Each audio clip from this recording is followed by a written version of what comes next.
Good morning, guys. Happy Monday. Happy belated birthday, Emilio. I remembered. I hope you had a lovely day yesterday. You'll have to tell me all about it. Today, guys, when you jump into our assignment, you will see a comparing nonfiction type of day. It shouldn't be too difficult for you. I just want you to be thorough, okay? So I'm going to show you how to do that when I model it for you. But make sure you follow that part of the assignment when you're working along. So to get started, you'll do today's morning check-in and watch this video, and then we're going to read about two people who made an impact on our economy as a nation. And if you remember that word economy, we read a few articles about it when we were back in school, but it has to do with like the finance and the way that we spend money and all those aspects of our country. So these people lived a long time ago, but they kind of laid the building blocks for how we deal with finances, and we're going to learn about that. So the first one that I'm going to read with you is this one on John D. Rockefeller, and then you guys are going to read the one on Adam Smith on your own. All right, and then today your note catcher is comparing characters. And before you jump ahead, I want this part here, your similarities, to be a fully thought of statement. So I don't want to see bullet points here. I want you to have sentences, like a sentence response comparing these two people. So if you don't understand that, please make sure that you watch this video so you don't get that wrong. I'm going to go ahead here and write the names. So we've got John D. Rockefeller. And we've got, can make it all pretty, of course, if you'd like. So it stands out a little bit. And then we've got Adam Smith. Adam Smith. All right.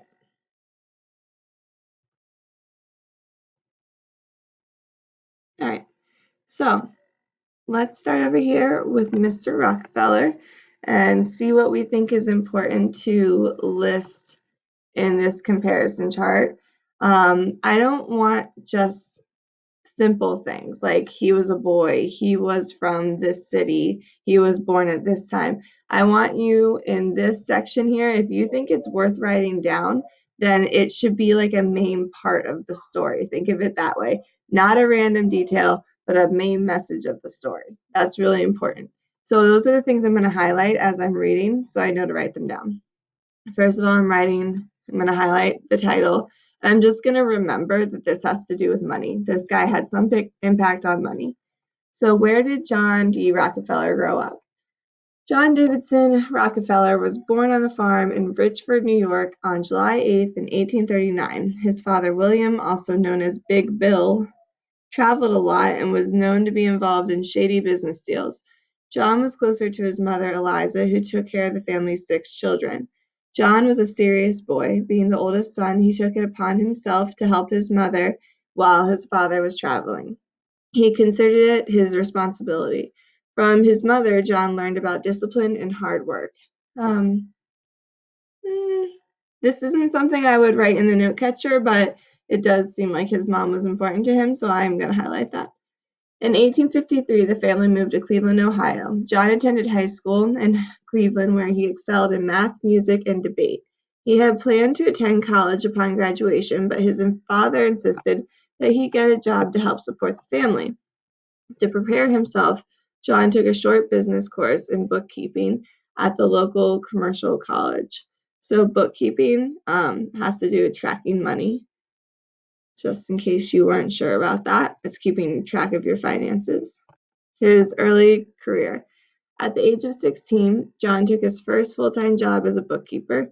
He enjoyed the job and he tried to learn all he could about the business. John soon decided that he knew enough to start his own business. In 1859, he started a produce business with his friend Maurice Clark. With John's sharp eye for numbers and making a profit, business was successful in the first year. So let's see here.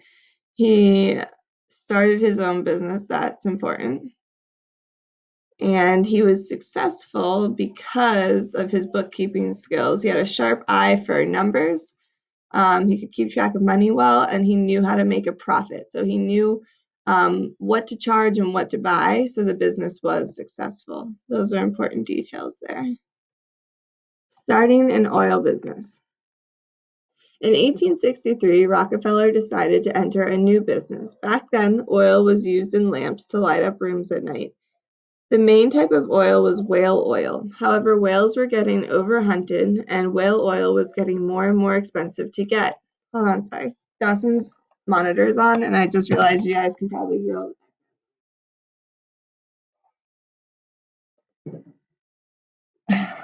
sorry. Where did I leave off? So it was getting more expensive to get. Rockefeller decided to invest in a new type of fuel for lamps called kerosene.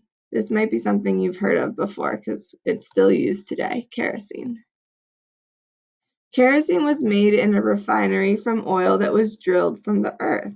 I'm going to highlight that again. Kind of an aha moment there. That's where we get our oil today.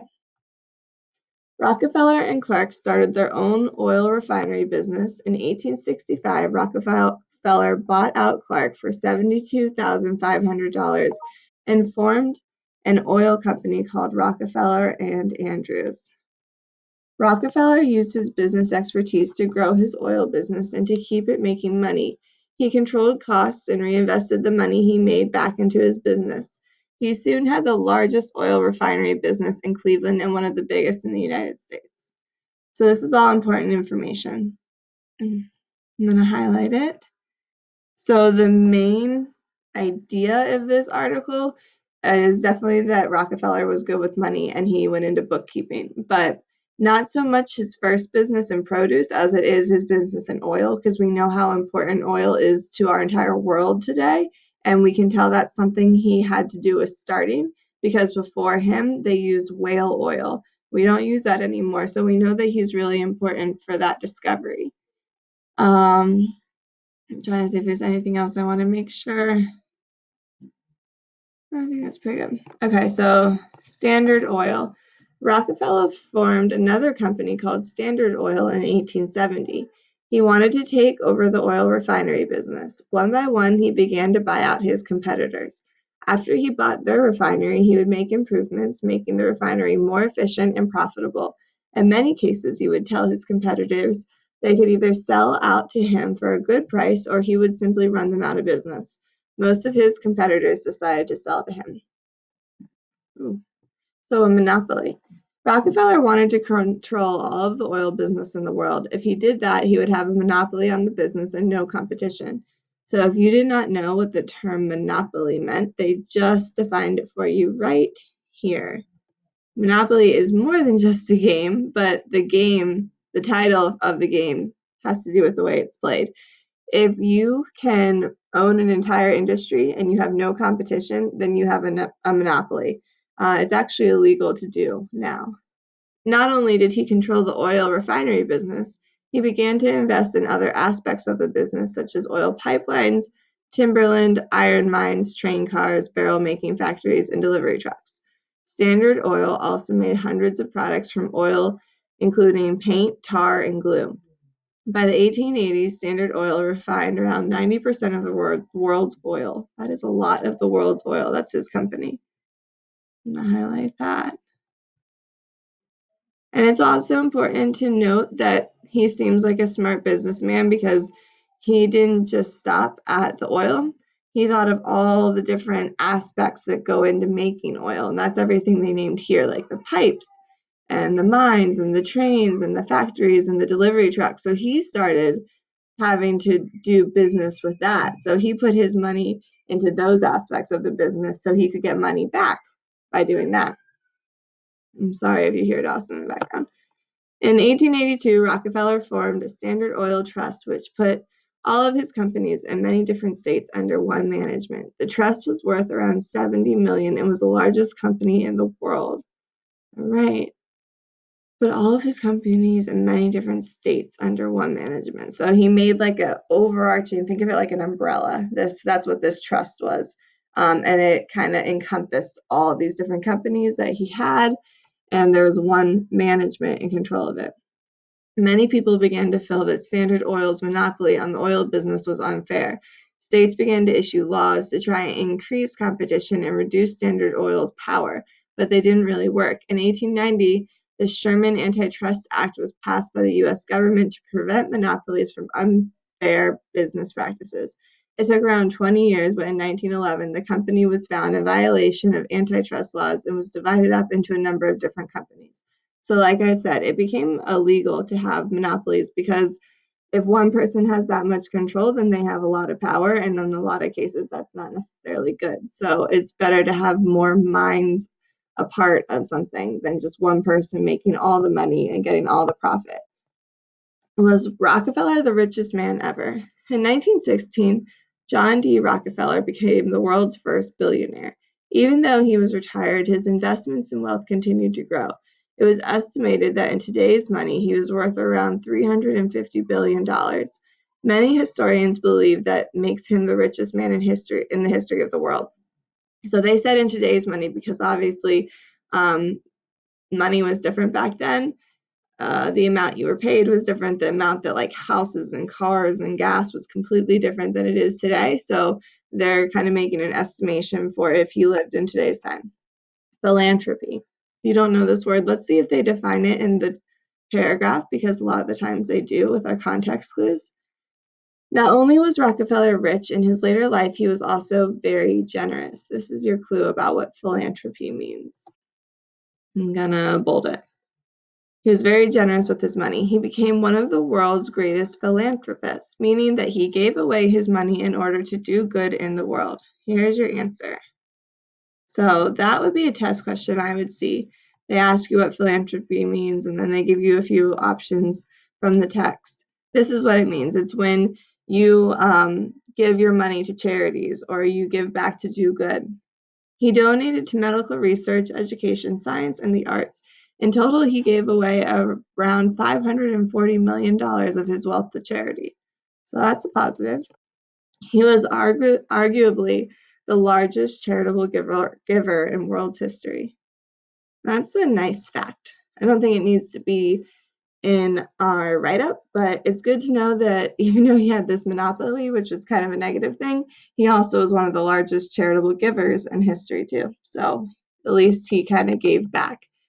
Death and legacy. I think you know this word legacy, but it should be defined in the paragraph as well if you don't. Rockefeller died on May 23rd, 1937 from arteriosis. I know I butchered that. I don't know what that is. He was 97 years old. His legacy has lived on through his charitable giving and the Rockefeller Foundation. Okay, so his legacy it lived on. That's like how your name lives on once you're not here anymore. So his legacy lived on through more charitable giving. He kept giving through this foundation, the Rockefeller Foundation. Okay, so we highlighted a lot in here. I think I have a pretty solid idea of what this article is about, and hopefully you do too. But I would say if I was telling you what's the main idea of this, I would say the main idea is that John D. Rockefeller was the world's first billionaire who made money off of his oil refinery businesses, and that he is arguably this person who's ever been the richest in our history, and he's also been the most charitable. That kind of encompasses everything about him. So I'm going to go over here and I'm going to write down important information in sentence form, okay? So gone are the days where we just write like he was a boy. He was from New York. He moved to Cleveland. Like that's not what we're looking for here. So John D. Rockefeller made his money through oil refinery. I'm also going to add in here, he was the first person to switch from whale oil to kerosene. That was a detail in there that was super important. I'm just going to call him Rockefeller. Rockefeller had a monopoly on the oil business, which is how he made so much money.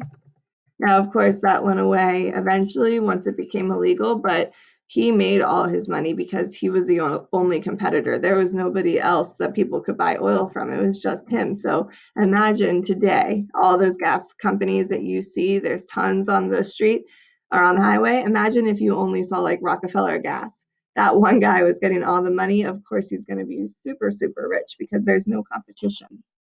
I'm going to also add Rockefeller was also one of the largest charitable givers in history. Okay, so this is kind of all the main information about him. He made all of his money because he discovered kerosene. He refined oil through drilling into the ground, not from hunting whales, which is where they used to get it.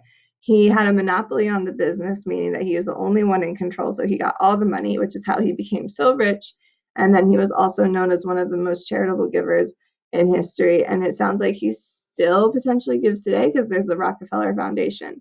So that's about John D. Rockefeller. Now you're going to read about Adam Smith right here, and I want you to do the same thing as we did with Rockefeller. I want you to read the whole article, but I want you to pay most attention and annotate and highlight the details that are most important to their story. Like, what are we trying to take away? So don't get into the minor details. Look at the overall big picture. What's the main idea when you're highlighting? And then that is what you will write on this side. And then finally here, when you write their similarities, I want you to write in sentence form again, and I want you to write a statement about the similarities of the two main ideas. So if they happen to both be from the same state, that's not what I want written down here. I want you to tell me how they both made an impact through money, or how they both made a difference. So there should be some type of connection between the two that has to do with money. So I will write this down, but you don't have to use it unless you want to. The two men regarding money was the connection I found between the two men regarding money was. So try and find something important about the two that has to do with how they made their money, potentially, how they had an impact on the economy. Obviously, with John D. Rockefeller, that was through oil. You're going to let me know what it is with Adam Smith. All right. I think I'm going to have this say, just so it doesn't sound too funky, depending what you pick. So the connection I found between the two men was ... I'm going to take out the money part because it might have to do with something a little less specific than that. Okay, so I'm looking forward to see how you do. I'll get a lot of grading in this morning, so you can look for that. If you need me, just inbox me or text me or call me, whatever you need, and I will talk to you later. You do have science today, okay? Bye, guys.